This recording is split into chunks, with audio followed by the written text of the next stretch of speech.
और उसके बाद वो जंगल एक बार फिर से सुमन की चीखों से गूंज उठा। लेकिन आज की रात सुमन की चीखों को सुनने वाला वहां पर कोई भी नहीं था। अगर वहां पर कोई मौजूद था तो बस हरिया, जो कि अब एक भेड़िए में बदल चुका था। सुमन के बालों को पकड़कर घसीटते हुए वो जंगल के बीचों बीच एक जगह पर ले जा रहा था। अगली सुबह गांव में, अरे भाई, पता नहीं क्या बात है, अपने गांव का हरिया किसान और उसकी पत्नी सुमन दोनों गायब हैं। दोनों का कोई अता पता नहीं। अरे कैसी बातें कर रहे हो भाई, ये कब हुआ है? अरे पूरे गांव में खबर फैली पड़ी है। कल रात को दोनों खेत की तरफ जा रहे थे, लेकिन लौटकर आए ही नहीं। तो हो सकता है अपने खेत पर होंगे। पूरा गांव ढूंढ कर आया है भाई। जानते हो क्या मिला वहाँ पर? क्या हुआ भाई, क्या मिला? बताओ हमें क्या मिला। पत्नी सुमन के कपड़े पड़े हुए थे। शरीर का एक एक कपड़ा फटा हुआ झोपड़ी के बाहर पड़ा था, लेकिन दोनों पति पत्नी का कोई पता ठिकाना नहीं था। अरे भाई, लेकिन उसका जो दोस्त है ना रामू किसान, उससे पता करके आते हैं ना। अब तक तो दोनों साथ ही खेत पर जाया करते थे। हाँ, हमें उसके घर जाना चाहिए भाई। चलो वहाँ चलते हैं, चलो। वो सारे लोग रामू के घर पर पहुंचते हैं। रामू अपने घर के बाहर बैठकर हुक्का पी रहा था। आज सारे के सारे लोग टोली बनाकर मेरे घर क्यों आ रहे हैं? क्या कोई मर गया क्या भाई? अरे कैसी बातें कर रहे हो? तुम्हारा सबसे अच्छा दोस्त हरिया और उसकी पत्नी गायब है और तुम यहाँ बैठकर हुक्का पिए जा रहे हो हैं? रामू ने अजीब सी नजरों से उन सब गांव वालों की तरफ देखा, जिसकी वजह से वो लोग एक बार के लिए डर गए। गायब है? अरे गायब भी मिल गई है। उन दोनों को मुक्ति मिली है। इस दुनिया में आकर हर इंसान पाप करता है और उसे उसके पापों के लिए मुक्ति मिलना बहुत जरूरी है। अरे ये कैसी बहकी बहकी बातें कर रहे हो भाई, हैं? और इसका चेहरा अजीब सा क्यों लग रहा है? लगता है दोस्त के मरने का गम बैठ गया है। पागल हो गया है शायद ये पागल। ये बात सुनते ही रामू चीख कर जोर से चिल्लाते हुए कहता है, पागल मैं नहीं हूँ, पागल तुम सब हो। और ये शैतानी जंगल अब तुम में से किसी को नहीं छोड़ने वाला, सबको खा जाएगा। याद रखना मेरी बात। शैतानी जंगल? कैसा शैतानी जंगल? लगता है रामू पागल हो चुका है। हमें यहाँ से चलना चाहिए भाई। चलो। तभी रामू की पत्नी बाहर आती है। नहीं, आप लोग इनकी बात का बुरा मत मानिए। 2 दिन पहले हरिया के साथ खेत पर गए थे, जब से वहाँ से ये बातें कर रहे हैं। भगवान जाने ऐसा क्या देख लिया उन्होंने, खेत में कुछ भी बड़बड़ाते रहते हैं।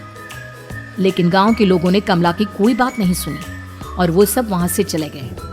रात अब धीरे धीरे ढलने लगी थी। तभी अचानक किसी ने धीमी सी आवाज में रामू को पुकारा, रामू, आ जाओ, मैं तुम्हारा इंतजार कर रहा हूँ। और सुनो, अपनी पत्नी को साथ लेकर आना, नहीं तो काम अधूरा रह जाएगा। ये आवाज सुनते ही रामू के चेहरे पर शैतानी मुस्कुराहट आ जाती है। वो धीमे कदमों से अपने घर के अंदर आता है। क्या हुआ? तबीयत ठीक है ना अब आपकी? मैं तुझे अपने साथ खेत पर ले जाने आया हूँ, चल। मैं तुम्हारे साथ कहीं नहीं जाने वाली। मुन्ना गहरी नींद में सो रहा है और उसे अकेला छोड़कर मैं तुम्हारे साथ खेत पर नहीं आ सकती। वैसे भी तुम्हारे उन खेतों में भगवान जाने कौन सा राक्षस घूम रहा है, मुझे तो डर लगता है। रामू गुस्से में दांत पीसता अपनी झोपड़ी से बाहर आ जाता है और कमला गहरी नींद में अपने बच्चे के साथ सो जाती है। तभी अचानक रात को रामू की झोपड़ी के ऊपर एक साया वही गाना गुनगुनाते हुए घूमने लगता है जो हरिया के मोबाइल में बजा करता था। मैं मौत जो बसरी है चारों, जो आएगी कहीं से निकल जाएगी सबको। मैं मात अब मैं छोड़ किसी को।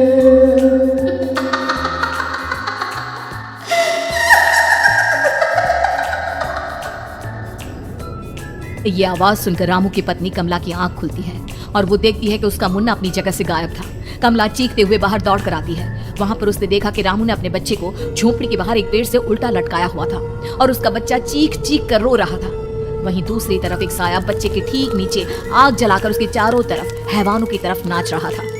छोड़ दो मेरे बच्चे को। अरे क्या कर रहे हो तुम? शर्म नहीं आती तुम्हें अपने ही बच्चे को इस तरह मौत के हवाले करते हुए? अपना बच्चा? किसने कहा ये मेरा बच्चा है? अरे ये तो उस रामू की औलाद है, इस गांव के किसान रामू की, और मेरी दुश्मनी इस गांव के हर इंसान के साथ है। क्या कैसी बात कर रहे? ये औरत कौन है? ये मेरे बच्चे को खा जाएगी। तभी अचानक से उस साया ने एक बेहद खतरनाक दिखने वाली औरत का रूप ले लिया और उसकी आंखों से आग निकल रही थी। सही पहचाना तूने, मैं तेरे बच्चे को खा जाऊंगी। अगर तू अपनी इस हैवान के रामू के साथ जंगल नहीं आई, मैं तेरे बच्चे को खा जाऊंगी। लेकिन क्यों? आखिर क्या चाहती हो तुम मुझसे? मुझे जंगल क्यों ले जाना चाहती हो? औरत बुरी तरह से ठहाके मार मार कर जोर जोर से हंसने लगी और साथ में रामू। ये तो तुझे वहाँ चलने के बाद ही पता चलेगा ना। अगर तू नहीं आई तो थोड़ी देर में तेरा ये बच्चा आग में जलकर मर जाएगा। चल जल्दी। नहीं नहीं, मेरे बच्चे को छोड़ दो। तुम जहाँ कहोगे मैं तुम्हारे साथ चलने के लिए तैयार हूँ। और उसके बाद डाकर आगे आगे वो साया चल रहा था और उसके पीछे पीछे रामू अपनी पत्नी के बाल पकड़कर उसे घसीटते हुए जंगल की तरफ ले गया। जंगल में जाने के बाद कितनी खूबसूरत हो तुम। आज की रात बस तुम और मैं एक दूसरे के साथ रहेंगे। मुझे तुमसे बहुत डर लग रहा है। तुम्हें क्या हो गया है? तुम तो बिल्कुल ठीक थे। वो होगा जो हमारे बीच होना चाहिए। तो आओ आओ, अपने आप को मेरे हवाले कर दो। कमला ने डर की वजह से अपनी दोनों आंखें कसकर बंद कर ली थी। रामू ने बुरी तरह से चीख कर कमला से कहा, आंखें खोलो अपनी और मेरी तरफ देखो। कमला ने जैसे ही अपनी आंखें खोली उसने देखा कि रामू एक खतरनाक खूनी हैवान में बदल चुका था। कौन हो तुम? जाने दो मुझे। क्या चाहते हो मुझसे? अरे जो एक आदमी एक औरत से चाहता है, तुम्हारा पति रामू नहीं बल्कि इस जंगल का एक भेड़िया।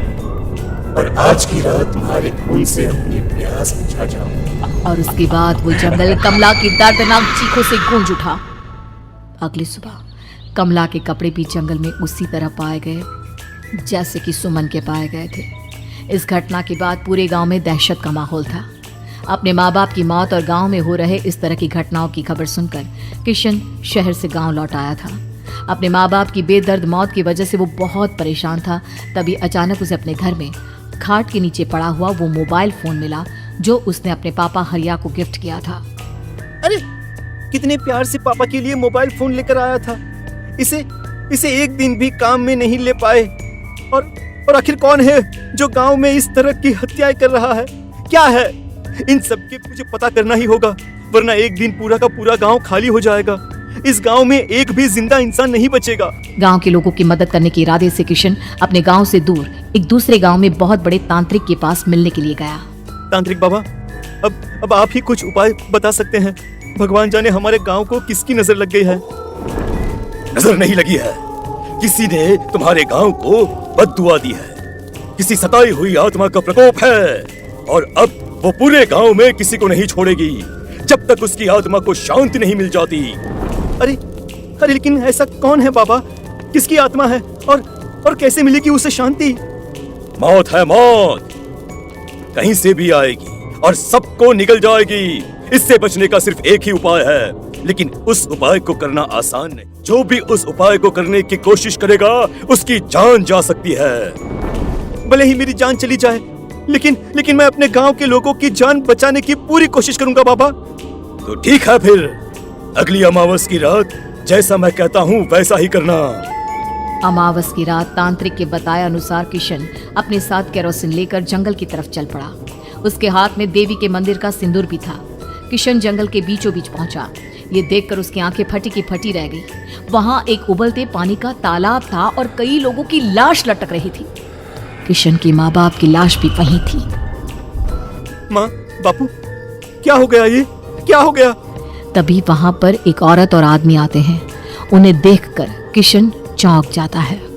गोपाल काका, आपकी तो 5 साल पहले मौत हो गई थी। और निर्मल मौत तो हो गई थी, लेकिन तुम ये नहीं जानते कि हमारी मौत कैसे हुई थी। क्या कहना चाहते हैं आप? कुछ नहीं, बस ये जान लो कि अब इस गांव में कोई जिंदा नहीं बचेगा। लेकिन क्यों काकी? क्योंकि 5 साल पहले इन गांव वालों ने मुझे डायन बताकर पत्थर मार मार के मार डाला। मेरी कोई गलती नहीं थी। गांव का एक बच्चा क्या लापता हुआ, सारा इल्जाम मेरी पत्नी पे डाल दिया। और जब मैंने निर्मला की जान बचाने की कोशिश की तो मुझे भी मार डाला। आपके साथ ये बहुत गलत हुआ काकी, लेकिन आप जो कर रहे हैं वो भी सही नहीं है ना। तुम यहाँ से चले जाओ वरना तुम भी नहीं बचोगे। हमारी आत्मा पिछले 5 साल से मुक्ति के लिए भटक रही है, चले जाओ यहाँ से।